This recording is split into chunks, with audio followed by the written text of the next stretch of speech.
আবহাওয়া পরিবর্তনের কারণে নরসিংদীতে বাড়ছে নানা ধরনের রোগ। রোগীদের মধ্যে শিশুদের সংখ্যাই বেশি। অতিরিক্ত রোগীর চাপে শয্যা সংকটে ভুগছে হাসপাতাল কর্তৃপক্ষ।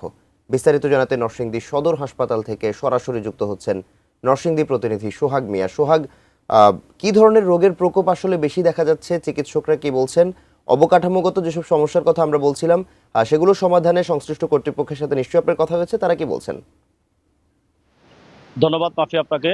আমি এই মুহূর্তে রয়েছি নরসিংদী সদর হাসপাতালে। এখানে আবহাওয়া পরিবর্তনের সাথে সাথে কখনো বৃষ্টি, কখনো তীব্র গরম, এই কারণে বিভিন্ন ধরনের রোগী এখানে ভর্তি হচ্ছে। বিশেষ করে ডায়রিয়া এবং ঠান্ডা নিউমোনিয়া রোগীদের সংখ্যা বেশি।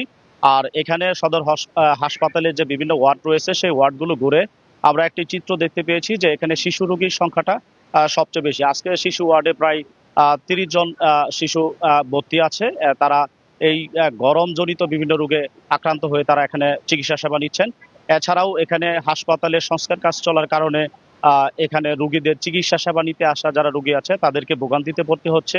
এখানকার যারা চিকিৎসা সেবা নিতে আসা রোগীরা আছে তাদের সাথে আমরা কথা বলেছি, তাদের স্বজনদের সাথে আমরা কথা বলেছি। তারা আমাদেরকে জানিয়েছেন যে নরসিংদী সদর হাসপাতালে কালার এক্সপার্ট, জর্জ স্যাপ এবং মাইল্ড অন হ্যান্ডস টেকনোলজি সমৃদ্ধ অরিক্স ক্রিস্টাল ওয়াশ আপনার লন্ড্রি এক্সপার্ট।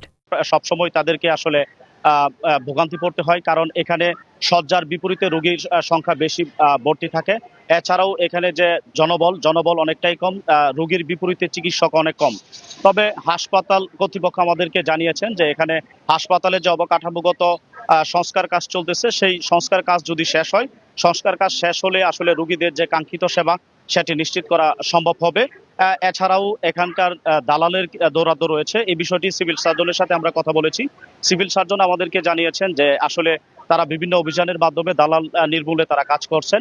যদি এই সংস্কার কাজটা শেষ হয়, সেই প্রক্রিয়াটি তারা চলমান রাখবেন এবং এখানকার যারা কাঙ্ক্ষিত সেবা নিতে আসেন তাদের যে চিকিৎসা সেবা সেটা নিশ্চিত করার জন্য তারা সর্বোচ্চ চেষ্টা করবেন।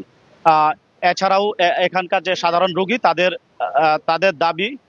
তাদের দাবি যে আসলে যদি এই দালাল নির্মূল সহ সংস্কার কাজটা দ্রুত করা হয় তাহলে তাদের যে কাঙ্ক্ষিত সেবা সেটি পাওয়া সম্ভব। এই ছিল নরসিংদী থেকে সবশেষ খবর।